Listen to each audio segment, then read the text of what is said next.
وإن أوهن البيوت لبيت العنكبوت لو كانوا يعلمون.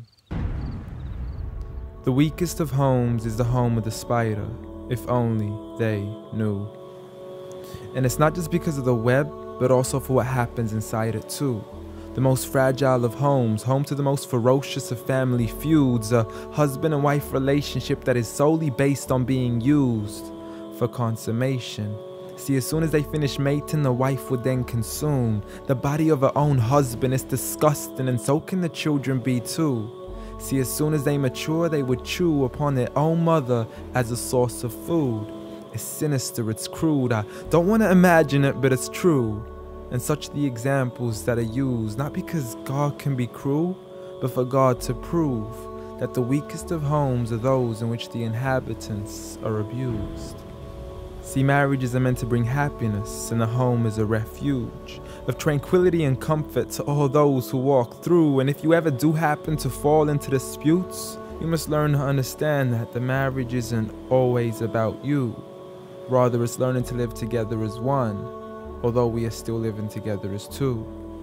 In a home where everybody knows that they belong, with love, kindness, and mercy, so we could all just get along, and there's no need for fighting every time something small goes wrong.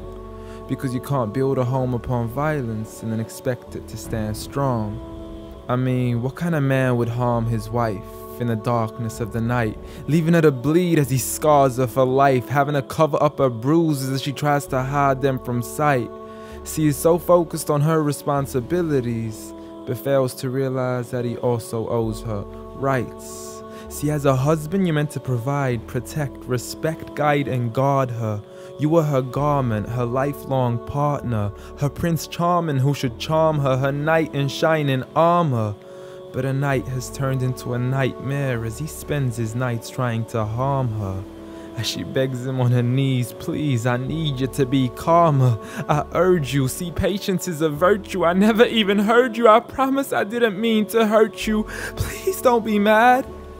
And please don't let the kids see, cause it's not right for a dad. It's sickening, it's sad that such scenes are happening in reality within the homes of so many broken families. It's a calamity that we forgot what the meaning of marriage is. Did you forget that the best of you in character is he who is best to his wife?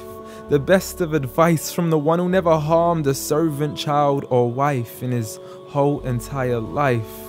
Muhammad sallallahu alayhi wasallam. He was the best of examples in how to treat a woman right. See, if his wife had cooked something he had liked, he would eat it, and if he didn't, he would leave it without expressing an ounce of dislike.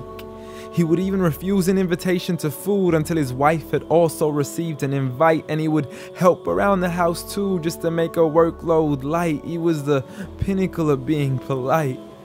And he taught us that the strongest of men is not he who knows how to fight, but rather he who restrains his anger right at the moment of strife. So have patience, brother. I mean, you wouldn't allow it for your own mother, daughter, or sister. You wouldn't bear to watch another man punch and kick her, so the next time you even think to cause her trauma and hit her, you need to understand that she too is another man's mother, daughter, or sister. So dear sister, no human being deserves to live a life of violence alone. So if he doesn't treat you with kindness, don't live in silence trying to fight this on your own. Rather seek help from God first, and don't be afraid to then pick up the phone and let your people know that you are no longer willing to live in the weakest of homes. Violence against women? Islam says no.